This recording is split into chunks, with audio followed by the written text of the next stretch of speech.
नमस्कार विद्यार्थी मित्रांनो, आजच्या व्हिडिओमध्ये आपण सराव संच 29 गुणोत्तर व प्रमाण या घटकातील सराव संच 29 सोडवून घेणार आहोत।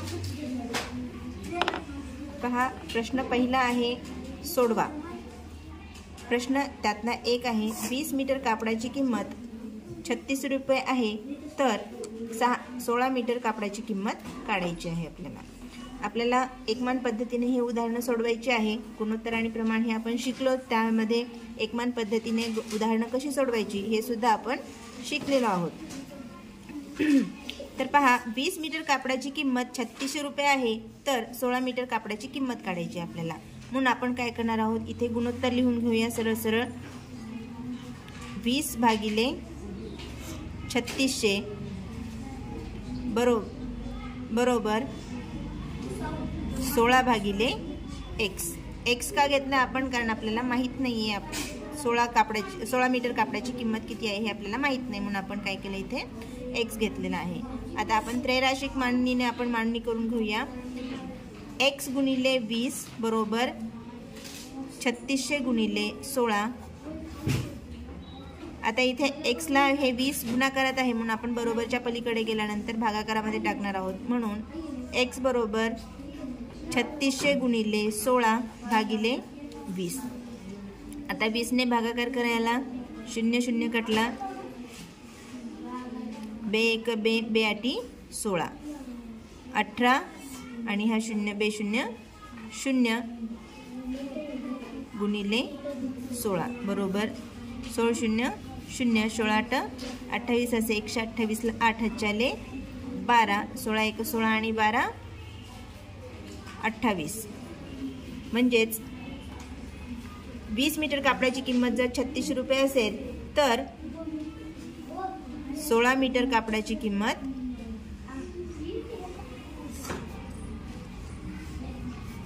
2880 रुपये येईल। तर पहा, दुसरं उदाहरण आहे आपलं। 10 किलोग्रॅम तांदळाची किंमत 325 रुपये आहे, तर अशा 8 किलोग्रॅम तांदळाची किंमत किती आहे? आपण सुरुवातीला 10 किलो तांदळाच्या किमतीवरून 1 किलो तांदळाची किंमत काढून घेऊन नंतर 8 किलो तांदळाची किंमत काढू शकतो। आपण गुणोत्तर लिहून घेऊया। 10 किलो तांदळाची किंमत 325 रुपये आहे, तर 8 किलोग्रॅम तांदळाची किंमत आपण x मानलेली आहे इथे। आता पहा, तिरपा गुणाकार करून घ्यायचा आहे, म्हणून x गुणिले 10 बरोबर 325 गुणिले 8 हे आपण त्रैराशिक मांडणीमध्ये मांडून घेतलेलं आहे। तर पहा विद्यार्थी मित्रांनो, x बरोबर 325 गुणिले 8 भागिले 10 गुणाकार करून घ्या। पहा, इथे वर 8 आहे, खाली 10 आहे, म्हणजे 2 ने भाग जातो याला। बे 5 10, बे दुने बे चौक 8, 5 1 5, 5 6 30 उरले 2, 25 झाले, 5 5 25, 65 गुणिले 4, 65 गुणिले 4 आहे। आता आपण यांचा गुणाकार करून घ्या। 4 5 20 ला 0 हातच्याले 2, 4 6 24, 24 आणि 2 किती होतात? 26। म्हणून जर 10 किलो तांदळाची किंमत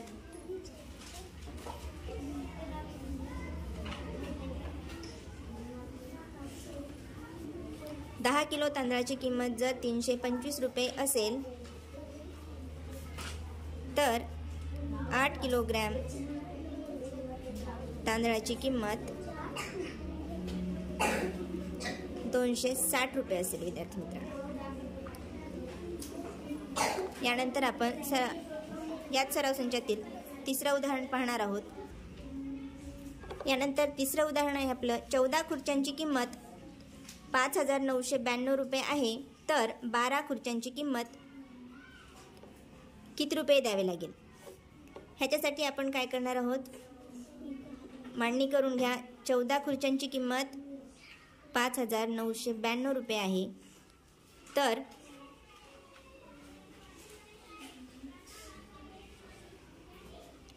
12 खुर्च्यांची किंमत आपण x मानली। म्हणून x बरोबर 12 गुणिले 5992 भागिले 14 त्रैराशिक मांडणीने करून घेतलेला आहे आपण. यानंतर 14 भाग जातो पहा डायरेक्टली. 14 एक 14,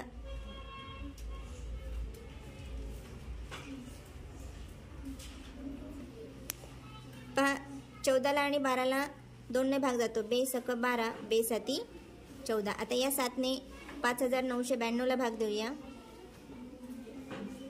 7 8 56, उरले 3, 7 5 35, उरले 4, 6 7 42.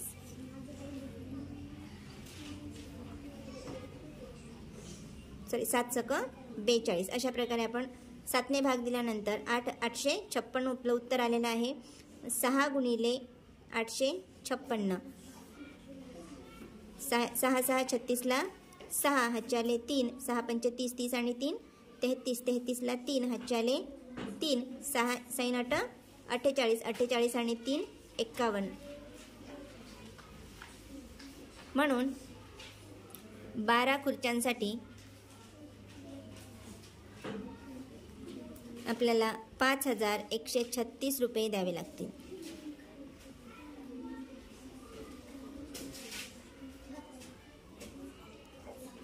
यानंतर आपण चौथं उदाहरण पाहणार आहोत. चौथ्या उदाहरणामध्ये दिलेलं आहे 30 डब्यांचे वजन 6 किलोग्राम आहे, तर 180 डब्यांचे वजन किती किलोग्राम असेल. पहा 30 डब्यांचे वजन जर 6 किलोग्राम असेल तर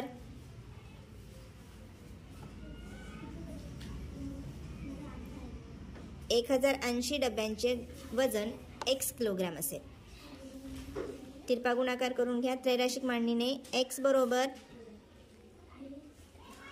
6 गुणिले 1080 भागिले 30. 6 1 6, 6 5 30. 5 या 1080ला भागाकार करून घ्या. 5 1 5, 5 2 10,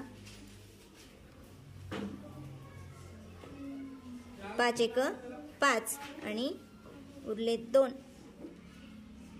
5 सक 30, 216 आपलं उत्तर आलेलं आहे. म्हणून 30 डब्यांचे वजन जर 6 किलोग्राम असेल तर 1080 डब्यांचे वजन 216 किलोग्राम असेल. 216 किलोग्राम असेल. अशा प्रकारे 4 उदाहरणं झालेली आहेत आपली. यानंतर 5वं उदाहरण पहा. पाचवं उदाहरण आहे आपलं. समान वेगाने एक कार 165 किलोमीटर अंतर 3 तासात कापते. त्याच वेगाने 2 प्रश्न दिलेले आहेत. 330 किलोमीटर अंतर जाण्यासाठी कारला किती तास लागतील आणि 8 तासात कार किती अंतर कापेल. चला पाहूया काय करावं लागेल आपल्याला. सुरुवातीला 1 तासामध्ये कार किती किलोमीटर जाते हे काढावं लागेल आपल्याला. म्हणून आपण काय करणार आहोत. 1 तासात कार किती किमी जाईल ह्याच्यासाठी आपण 165ला 3ने भागाकार करून घेऊया. 3 5 15, 3 5 15 म्हणजेच 1 तासामध्ये कार 55 किलोमीटर जाईल. तर 330 किलोमीटरला किती वेळ लागेल हे त्रैराशिक मांडणीने करून घेऊया आपण. उदाहरण उत्तर काढत असताना आपण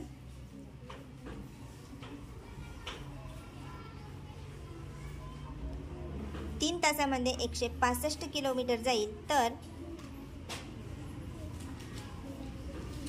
330 किलोमीटर जाण्यासाठी तिला x तास लागेल. म्हणून x बरोबर 3 गुणिले 330 भागिले 165. 3 1 3, 3 55, 165. आता इथे 55 आहे आणि इथे वर 33 आहे म्हणून याला 11ने भाग जातो. 11 5 55, 11 3 33. वर 30 आले, खाली 5 आले. 5 1 5, 5 सक 30. म्हणजेच 330 किलोमीटर जाण्यासाठी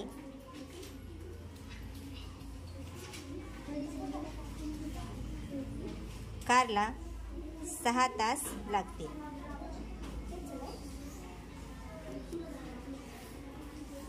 त्यानंतर ब आहे यामध्ये 8 तासात कार किती अंतर कापेल. आपण इथं सुरुवातीला 1 तासाचं अंतर काढलेलं आहे. 1 तासामध्ये 55 किलोमीटर जाईल. 55 किलोमीटर जाईल तर 8 तासाला किती जाईल. म्हणून यावरून आपण काय करणार आहोत, 1 तासामध्ये 55 किलोमीटर जाईल तर 8 तासाला किती. यावरून आपण 8 गुणिले 55 बरोबर 8 45ला 0 हातचे आले 4. 8 45 आणि 4 44. म्हणून 8 तासात कार त्याच वेगाने 440 किलोमीटर अंतर कापेल. ठीक आहे. याच पद्धतीने आपण प्रश्न 6वा सोडवणार आहोत. प्रश्न 6वा आहे आपला, 3 एकर शेतीची मशागत करण्याकरिता ट्रॅक्टरला 12 लिटर डिझेल लागते, तर 12 एकर शेतीची मशागत करण्यासाठी किती लिटर डिझेल लागेल. पहा, 3 एकर शेतीसाठी गुणोत्तर करून घेऊया. 3 एकरला 12 लिटर डिझेल लागते तर 19 एकरला x लिटर डिझेल लागेल. म्हणून x बरोबर 19 गुणिले 12 भागिले 3. 3 चौक 12, 19 चौक 76. म्हणून 19 एकर शेतीची मशागत करण्यासाठी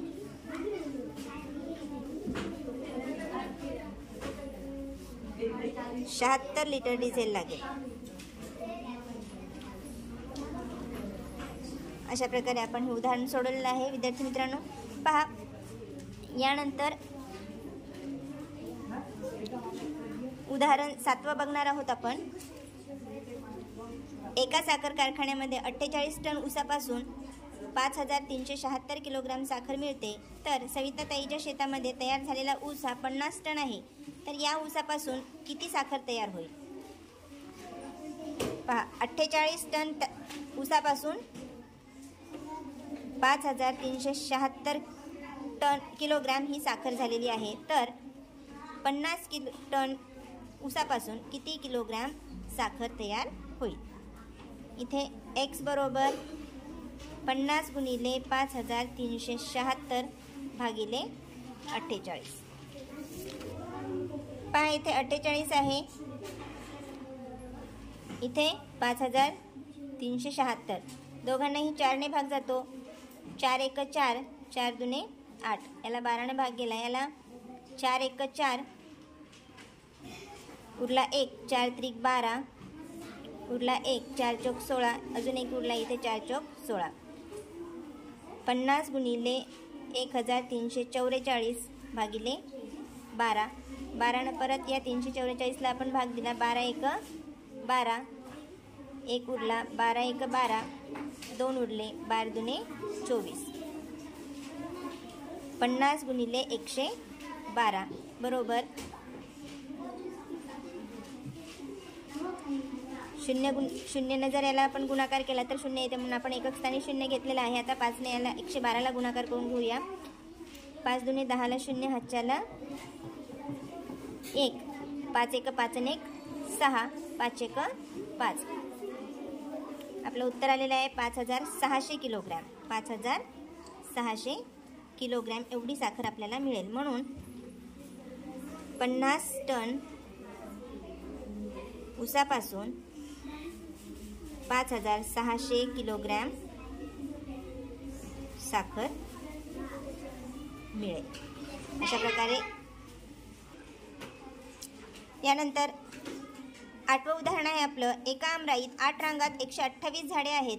प्रत्येक रांगेतील झाडांच्या संख्या समान असल्यास अशा 13 रांगात किती झाडे असतील.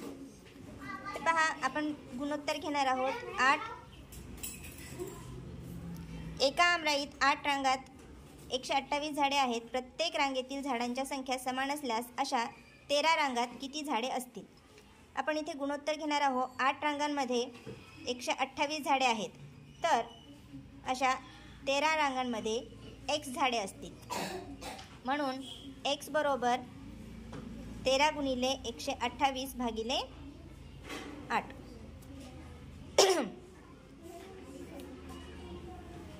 8 एका 8,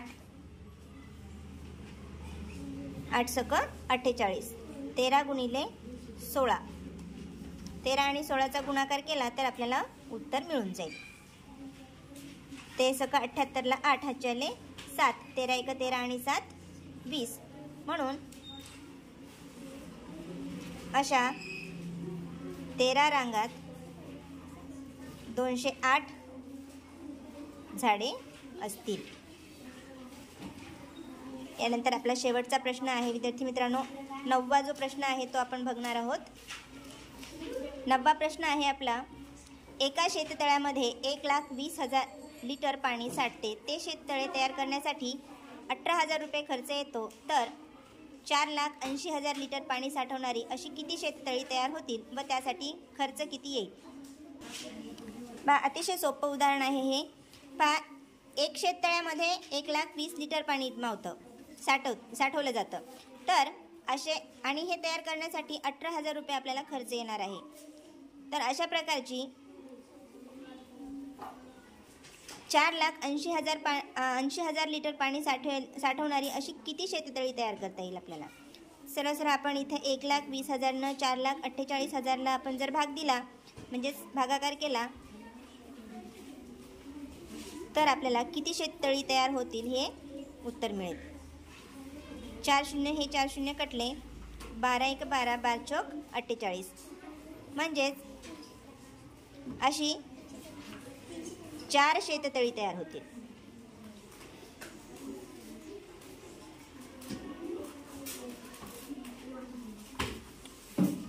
तर यासाठी खर्च किती लागेल मग?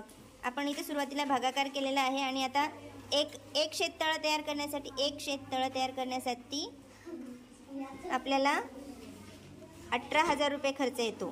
तर 4 शेततळी तयार करण्यासाठी किती खर्च येईल मग? x. म्हणून आपण x बरोबर 4 गुणिले 18,000 केले.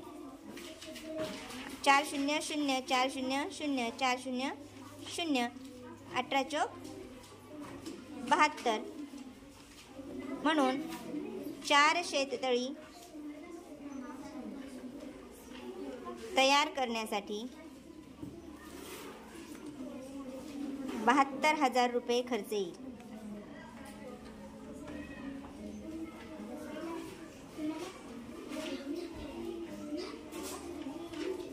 अशा प्रकारे आपण सराव संच 29 सोडवलेला आहे विद्यार्थी मित्रांनो. जर तुम्हाला व्हिडिओ आवडला असेल तर व्हिडिओला लाईक करा आणि तुमच्या जास्तीत जास्त मित्रांपर्यंत शेअर करा. तसेच चॅनलवर जर तुम्ही नवीन असाल तर चॅनलला सबस्क्राईब करा. धन्यवाद.